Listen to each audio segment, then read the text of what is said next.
আমার কাছে মনে হয় আমি যদি এই সুপার মার্কেটে দিনে একবার না আসি তাহলে আমার খানা হজম হবে না। আসসালামু আলাইকুম রহমতুল্লাহ। ব্যাপারটা আসলে অলৌকিক নাকি অন্য কোনো কিছু সেটা আমি জানি না। শেখ সাহেব থাকুক বা নাই থাকুক, কোনো কাজ থাকুক বা নাই থাকুক, আমি প্রতিদিনে একবার এই সুপার মার্কেটে কোনো না কোনো কাজে আসি।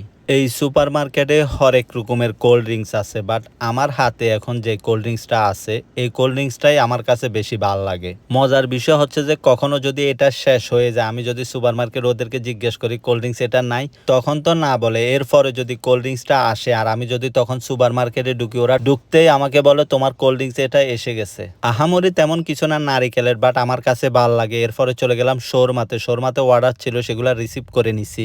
শোরমা রিসিভ করে চিন্তা করছি আর কোনো কাজ নাই, খেতে খেতে বাসায় চলে যাব। তখনই বসের কল চলে আসছে, বসের মেয়ের জন্য কিছু জিনিস লাগবে।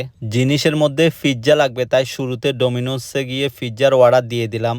এরপরে চলে গেলাম একটা কফি শপে। পিৎজা হইতে হইতে এখান থেকে কফিটা রিসিভ করে নিলাম। ডোমিনোসের ওইখানে আমাকে সময় দিছে 20 মিনিট, আমার কফি শপে লেগে গেছে 30 মিনিট। ঠিক 25 মিনিট পর ডোমিনোস থেকে আমাকে কল দিছে যে পিৎজা রেডি নিয়ে যাওয়ার জন্য। আসলে ওদের কথা হচ্ছে যে যতক্ষণ আমরা সময় দিছি এর মধ্যে যাতে পিৎজাটা কালেক্ট করে নেয়, এরপরে যদি পিৎজা ঠান্ডা হয় বা কোনো ক্ষয়ক্ষতি হয় ওইটার দায়ভার তারা নিবে না। যাই হোক, ওইখান থেকে চলে গেলাম সুপার মার্কেটে। সুপার মার্কেটে কিছু টুকটাক জিনিস লাগবে, চকলেট, চিপস, আইসক্রিম, এই ধরনের কিছু জিনিস লাগবে, ওগুলা নিয়ে নিলাম। এর মধ্যে এগুলা করতে অনেকটুকু সময় লেগে গেছে, আবার বাসা থেকেও কল দেওয়া শুরু করছে।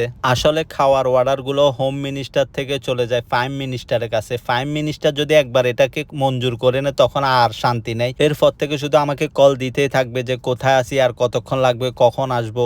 রওনা দিছি বাসার দিকে। সো আজকের জন্য সবাইকে আল্লাহ হাফেজ।